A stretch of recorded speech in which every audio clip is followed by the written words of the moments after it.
Olá, meu nome é Kátia Bruno e você está no canal Audiobooks Metanoia, um canal feito para transformar a sua mentalidade através do conhecimento.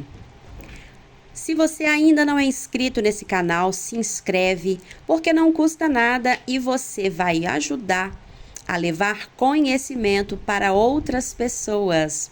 Se você gostar, você pode também deixar o seu like e compartilhar com pelo menos 3 pessoas. Nós estamos lendo o livro A Isca de Satanás. Como se livrar de uma armadilha mortal, a ofensa. Nós estamos no capítulo 12. Vamos lá? Vingança, a armadilha. Não tornei a ninguém mal por mal. Esforçai-vos para fazer o bem perante todos os homens. Romanos capítulo 12, versículo 17. Como vimos claramente no último capítulo, agarrar-se à ofensa da falta de perdão é como recusar-se a cancelar a dívida de alguém. Quando uma pessoa é magoada por alguém, ela acredita que há uma dívida a ser paga a ela. Ela espera um pagamento de algum tipo, quer seja monetário ou não. O nosso sistema jurídico existe para vingar as partes prejudicadas ou lesadas. Os processos judiciais resultam de pessoas que tentam satisfazer suas dívidas. Quando uma pessoa foi magoada por outra, a justiça diz que a pessoa comparecerá em juízo pelo que fez e pagará caso seja considerada culpada. O servo que não quis perdoar queria que o seu conservo pagasse o que devia, e assim ele buscou a sua compensação no tribunal. Este não é o caminho da justiça. Não vos vingueis a vós mesmos, amados, mas dai lugar à ira, porque está escrito: a mim me pertence a vingança. Eu é que retribuirei, diz o Senhor. Romanos capítulo 12, versículo 19. Não é certo nós, filhos de Deus, nos vingarmos. Mas é exatamente isso que procuramos fazer quando nos recusamos a perdoar. Procuramos, planejamos e executamos a vingança. Não queremos perdoar até que a dívida seja inteiramente paga. E só nós podemos determinar qual é a compensação aceitável. Quando procuramos corrigir o mal que nos foi feito, nos colocamos na posição de juízes. Mas sabemos que um só é legislador e juiz, aquele que pode salvar e fazer perecer.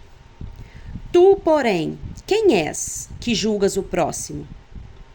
Irmãos, não vos queixeis uns dos outros, para não serdes julgados. Eis que o juiz está às portas. Tiago, capítulo 4, versículos 12 e capítulo 5, versículo 9. Deus é o justo juiz. Ele trará o julgamento reto, mas retribuirá segundo a justiça. Se alguém fez o mal e se arrepende verdadeiramente, a obra de Jesus Cristo no Calvário cancela a dívida. Você pode dizer: mas o mal foi feito a mim e não a Jesus. Sim, mas você não percebe o mal que fez a ele, uma vítima inocente. Ele não tinha culpa alguma, ao passo que todos os outros seres humanos pecaram e estavam condenados à morte. Cada um de nós infringiu as leis de Deus que transcendem as leis da terra. Todos nós deveríamos ser condenados à morte pela mão do mais alto tribunal do universo, se a justiça prevalecesse. Você não pode ter feito nada para provocar o mal que sofreu nas mãos de outra pessoa. Mas, se comparar o que lhe foi feito com aquilo que lhe foi perdoado, verá que não há comparação. Se você acha que foi passado para trás, é porque perdeu a noção da misericórdia que lhe foi estendida. Nenhuma área de rancor. De acordo com a aliança do Antigo Testamento, se você me fizesse algum mal, eu teria o direito legal de fazer o mesmo com você. Era dada permissão para se cobrar uma dívida, retribuindo o mal com o mal. Veja Levítico capítulo 24, versículo 19, Êxodo capítulo 21, versículos 23 ao 25. A lei era suprema. Jesus ainda não havia morrido para libertar os homens. Veja como ele se dirige aos crentes da nova aliança. Ouvistes o que foi dito, olho por olho, dente por dente. Eu, porém, vos digo, não resistais ao perverso, mas a qualquer que te ferir na face direita, volta-lhe também a outra. E ao que quer demandar contigo e tirar-te a túnica, deixa-lhe também a capa. Se alguém te obrigar a andar 1 milha, vai com ele 2. Dá a quem te pede, e não voltes as costas ao que deseja que lhe emprestes. Mateus capítulo 5, versículos 38 ao 42. Jesus elimina qualquer área de rancor. Na verdade, ele diz que devemos nos abster da vingança, ao ponto de voluntariamente corrermos o risco de sofrer uma ofensa novamente. Quando procuramos corrigir o mal que nos foi feito, nos colocamos na posição de juízes. O servo que não quis perdoar, em Mateus capítulo 18, fez isto quando colocou seu conservo na prisão. Esse servo que não perdoou, por sua vez, foi entregue aos verdugos e sua família foi vendida até que ele pagasse toda a dívida. Devemos dar lugar e abrir espaço para o justo juiz. Ele recompensa retamente. Só ele vinga com justiça. Eu estava ministrando sobre o tema das ofensas em uma igreja em Tampa, na Flórida. Depois da ministração, uma mulher veio falar comigo.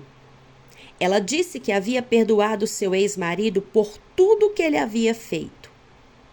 Mas, ao me ouvir falar sobre liberar as ofensas, ela percebeu que ainda não tinha paz interior e sentia-se muito desconfortável. Você ainda não o perdoou, eu disse a ela delicadamente. Sim, perdoei, disse ela. Chorei lágrimas de perdão. Você pode ter chorado, mas ainda não o liberou. Ela insistiu que eu estava errado e que já o havia perdoado.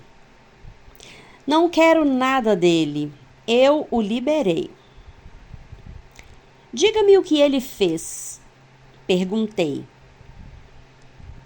Meu marido e eu pastoreávamos uma igreja. Ele me deixou e também aos nossos 3 filhos. E fugiu com uma mulher importante da igreja. Seus olhos se encheram de lágrimas. Ele disse que havia desobedecido a Deus ao se casar comigo, porque era a vontade perfeita de Deus que ele se casasse com a mulher com quem fugiu.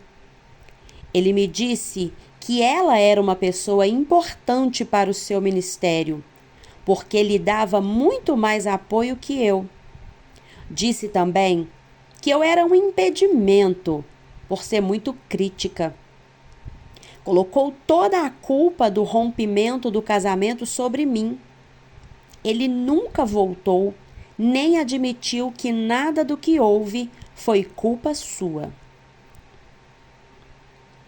Este homem, obviamente, estava enganado e havia feito um grande mal à sua esposa e à sua família. Ela havia sofrido muito com as atitudes dele e estava esperando que ele pagasse essa dívida.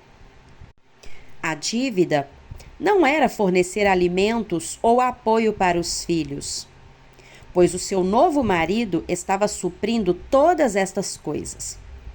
A dívida que ela queria que ele pagasse era admitir que havia errado e que ela estava certa. Você não o perdoará até que ele venha até você e diga que ele estava errado, que foi culpa dele e não sua, e depois peça a você que o perdoe. Este é o pagamento pendente que a tem mantido cativa. Mostrei a ela. Se Jesus tivesse esperado que nós fôssemos até a ele e pedíssemos desculpas, dizendo: estávamos errados, o Senhor estava certo, perdoe-nos, ele não teria nos perdoado na cruz. Quando estava pendurado na cruz, ele clamou: Pai, perdoa-lhes, porque não sabem o que fazem. Lucas capítulo 23, versículo 34. Ele nos perdoou antes que fôssemos até ele, confessando as nossas ofensas contra ele. Somos alertados pelas palavras do apóstolo Paulo. Assim como o Senhor vos perdoou, assim também perdoai vós.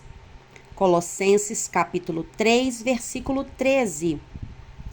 E sede uns para com os outros benignos, compassivos, perdoando-vos uns aos outros, como também Deus em Cristo vos perdoou. Efésios capítulo 4, versículo 32. Quando eu disse àquela mulher: você não o perdoará até que ele diga: eu estava errado, você estava certa. As lágrimas desceram pelo seu rosto. O que ela queria parecia pequeno em comparação com toda a dor que ele causara a ela e aos seus filhos. Mas ela estava cativa da justiça humana.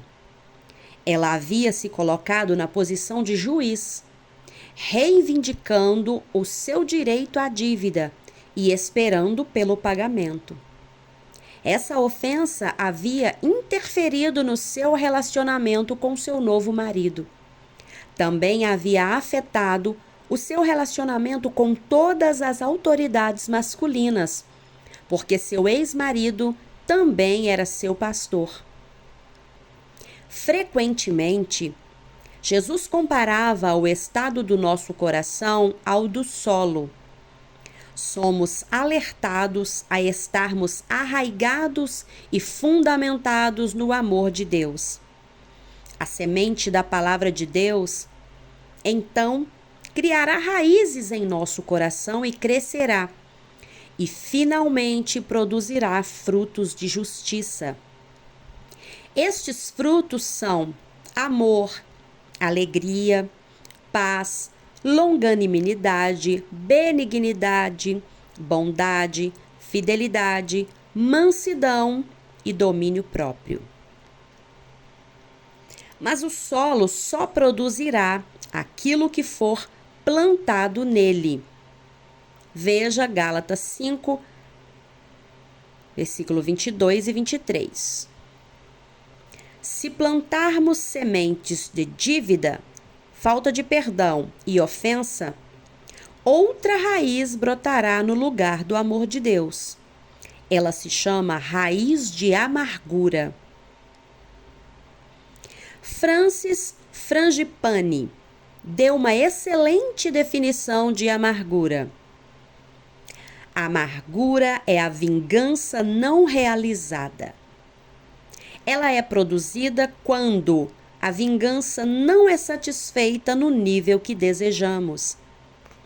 O escritor do livro de Hebreus falou diretamente sobre este tema.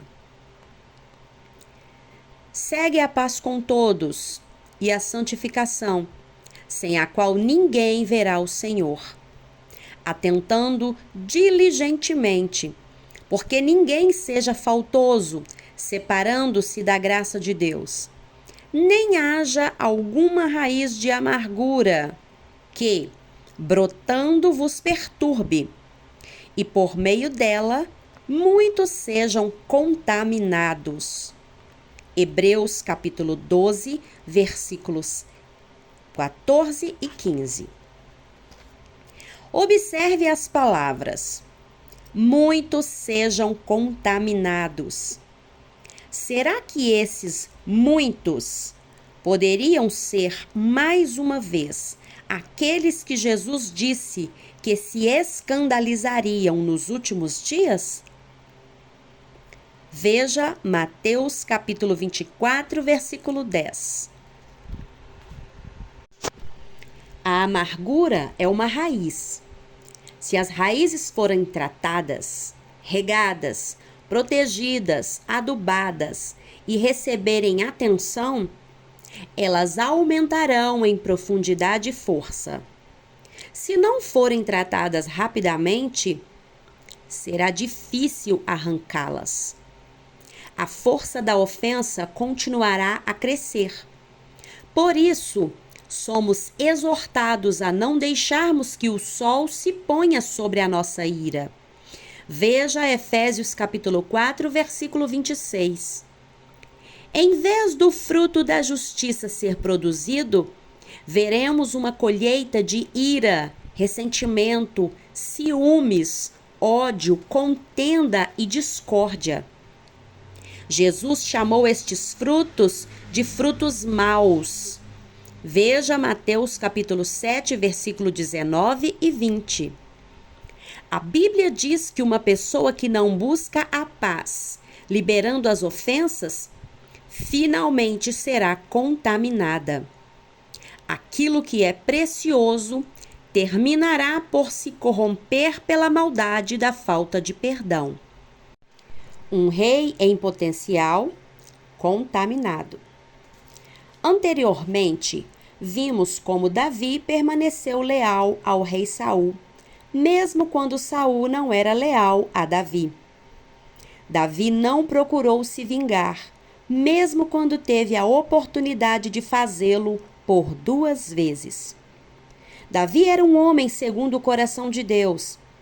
Ele deixou que Deus julgasse entre Saul e ele.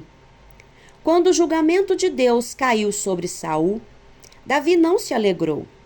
Ele lamentou por Saul, porque não tinha qualquer amargura contra ele. Depois da morte de Saul, Davi subiu ao trono. Ele fortaleceu a nação, desfrutou de sucesso militar e financeiro e manteve o trono em segurança. Casou-se com muitas esposas que lhe deram filhos, inclusive Aminon, seu filho mais velho, e Absalão, seu 3º filho. Aminon, filho de Davi, cometeu uma grave ofensa contra sua meio-irmã Tamar, que era irmã de Absalão. Ele fingiu estar doente e pediu que seu pai mandasse Tamar lhe servir comida. Quando ela o fez, ele ordenou que os criados saíssem e a violentou. Então, ele a desprezou e fez com que ela fosse retirada de sua presença. Ele havia destruído a vida de uma princesa real virgem, entregando-a a desgraça e a vergonha. Veja 2 Samuel, capítulo 13. Sem dizer uma palavra a seu meio-irmão, Absalão levou sua irmã para sua casa e cuidou dela. Mas ele passou a odiar Aminon pelo que fizera a Tamar. Absalão esperava que seu pai punisse seu meio-irmão. O rei Davi ficou indignado quando soube da maldade de Aminon, mas não tomou nenhuma atitude. Absalão ficou arrasado com a falta de justiça de seu pai. Tamar já havia vestido as vestes reais reservadas às filhas virgens do rei. Agora ela estava vestida de vergonha. Ela era uma bela moça e provavelmente seria tida em alta estima pelo povo. Agora ela vivia reclusa, impossibilitada de se casar, porque já não era mais virgem. Não era justo. Ela havia atendido ao pedido de Aminon por ordem do rei e foi violentada. Sua vida estava terminada, ao passo que o homem que o havia cometido aquela atrocidade vivia como se nada tivesse acontecido. Ela carregava o peso de tudo aquilo. Sua vida agora estava em ruínas. Dia após dia, Absalão via sua irmã sofrendo. A existência perfeita de uma princesa havia se tornado um pesadelo. Absalão esperou por 1 ano que seu pai fizesse alguma coisa, mas Davi não fez nada. Absalão estava escandalizado com seu pai e odiava o mau Aminon. Depois de 2 anos, o seu ódio por Aminon deu à luz a um plano para assassiná-lo. Absalão provavelmente pensou: vingarei minha irmã, uma vez que a autoridade devida prefere não fazer nada. Ele deu uma festa para todos os filhos do rei. Quando Aminon de nada suspeitava, Absalão fez com que ele fosse morto. Absalão então fugiu para Gesur, tendo concluído a sua vingança contra Aminon. Mas a ofensa que ele levava em seu coração contra o seu pai ardia cada vez mais forte, principalmente enquanto ele estava longe do palácio. Seus pensamentos estavam envenenados pela amargura. Ele passou a ser um especialista em criticar as fraquezas de Davi, mas esperava que seu pai mandasse chamá-lo. Davi não o fez. Isto alimentou o ressentimento de Absalão. Talvez estes fossem os seus pensamentos. Meu pai é aclamado pelo povo, mas eles estão cegos quanto à verdadeira natureza dele. Ele não passa de um homem egocêntrico que usa Deus como uma capa. Ora, ele é pior do que o rei Saul. Saul perdeu o seu trono por não matar o rei dos Amalequitas e por poupar alguma de suas melhores ovelhas e bois. Meu pai cometeu adultério com uma mulher de um de seus mais leais homens. Depois ele cobriu seu pecado matando o homem que era leal a ele. Ele é um assassino e adúltero. Foi por isso que ele não puniu Aminon. E ele encobre tudo isso com a sua falsa adoração a Jeová. Absalão permaneceu em Gesur por 3 anos. Davi havia sido consolado pela morte de seu filho Aminon. E Joabe havia convencido o rei a levar Absalão para casa. Mas Davi ainda se recusava a se encontrar com Absalão face a face. Mas 2 anos se passaram E Absalão finalmente voltou a ter o favor de Davi, que lhe restituiu todos os privilégios de antes. Mas a ofensa no coração de Absalão permaneceu forte como antes. Absalão era perito em manter as aparências. Antes de assassinar Aminon, Absalão não falou com Aminon nem mal nem bem, porque odiava a Aminon. 2 Samuel, capítulo 13, versículo 22. Muitas pessoas são capazes de ocultar a ofensa e o ódio, como Absalão fez. Como resultado desta atitude crítica, gerada pela ofensa, ele começou a atrair a si todos que estavam descontentes. Passou a estar disponível a todo Israel, dedicando tempo a ouvir as reclamações do povo. Ele se lamentava dizendo que as coisas só seriam diferentes se ele fosse rei. Julgava as causas do povo, uma vez que parecia que o rei não tinha tempo para eles. Talvez Absalão julgasse a causa deles porque achava que ele próprio não havia recebido um tratamento justo. Ele parecia estar preocupado com o povo. A Bíblia diz que Absalão roubou o coração do povo de Israel de seu pai, Davi. Mas será que ele realmente estava preocupado com eles? Ou estava procurando um meio de roubar o trono de Davi, aquele que o havia ofendido? Peritos no erro.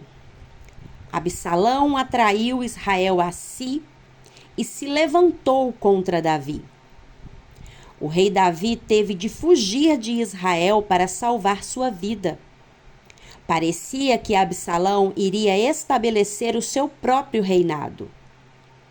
Mas ele acabou sendo morto quando perseguia Davi, embora estivesse ordenado que ninguém o tocasse. Absalão, na verdade, foi morto pela sua própria amargura e ofensa. O homem que tinha tanto potencial, herdeiro do trono, morreu na flor da idade por ter se recusado a liberar a dívida que ele achava que seu pai tinha para com ele. Terminou por se contaminar. Os assistentes dos líderes das igrejas geralmente se ofendem com a pessoa a quem servem. Eles logo se tornam críticos, peritos em tudo que há de errado com o seu líder ou com aqueles que ele ou ela levanta. Eles se ofendem. A visão deles fica distorcida. Eles enxergam de uma perspectiva inteiramente diferente da perspectiva de Deus. Acreditam que a sua missão na vida é libertar os que os cercam de um líder injusto.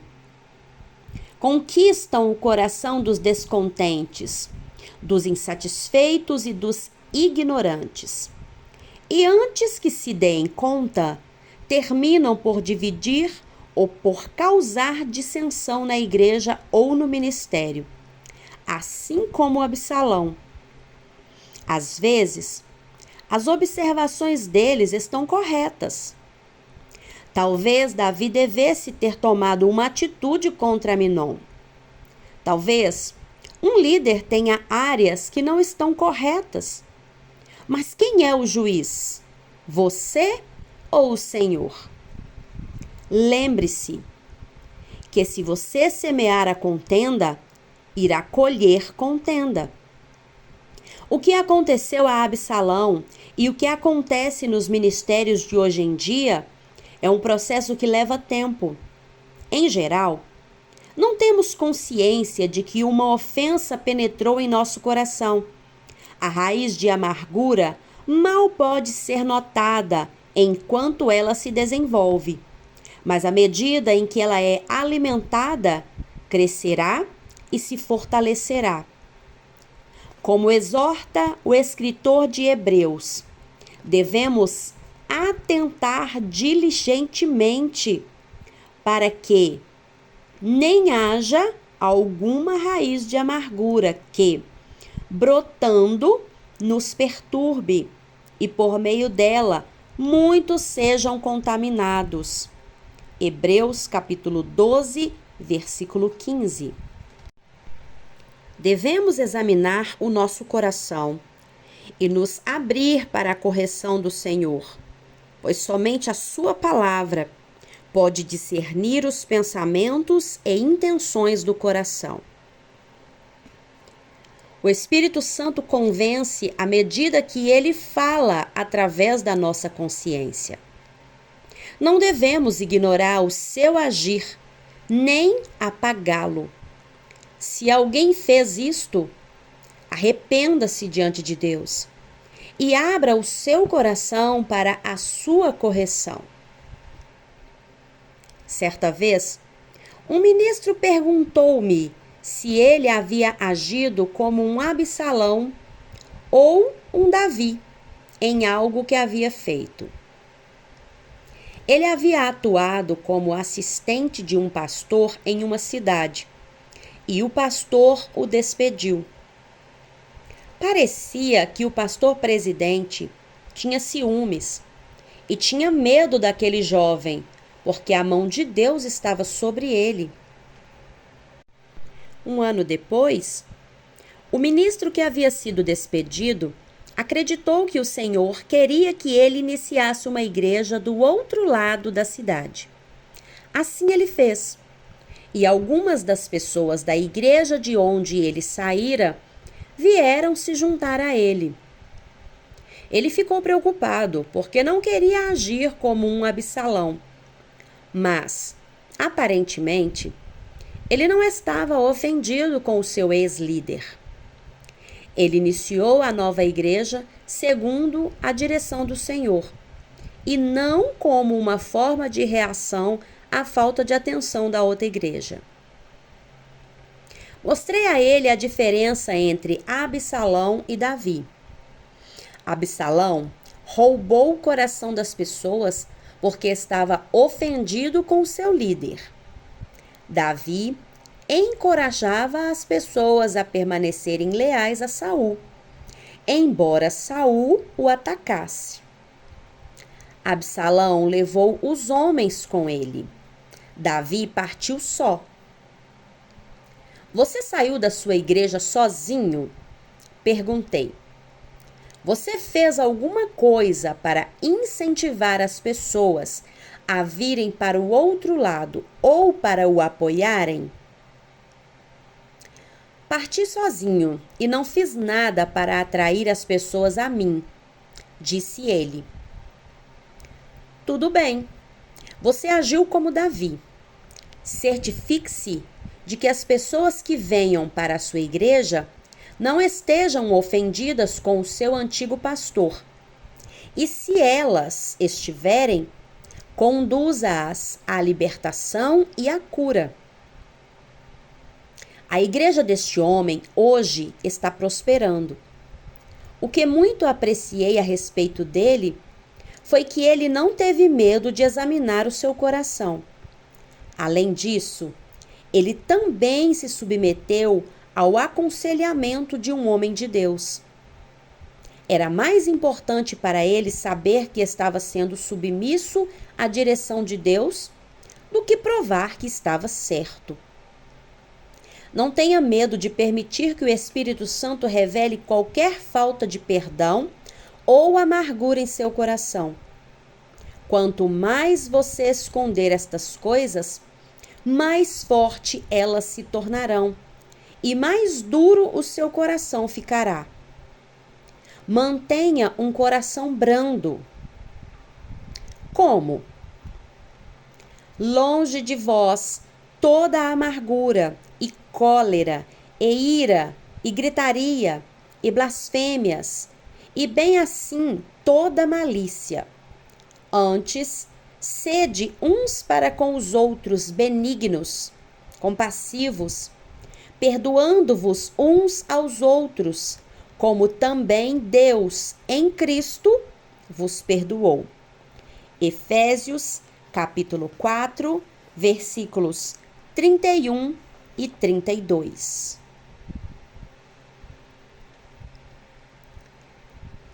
Eu desejo que este áudio tenha abençoado a sua vida. E quero pedir mais uma vez para você que ainda não se inscreveu, para você se inscrever agora mesmo, porque não custa nada e você nos ajuda a compartilhar conhecimento. Não esquece também de deixar o seu gostei e de compartilhar esse audiobook. Um grande abraço, Deus abençoe a sua vida e até o próximo capítulo.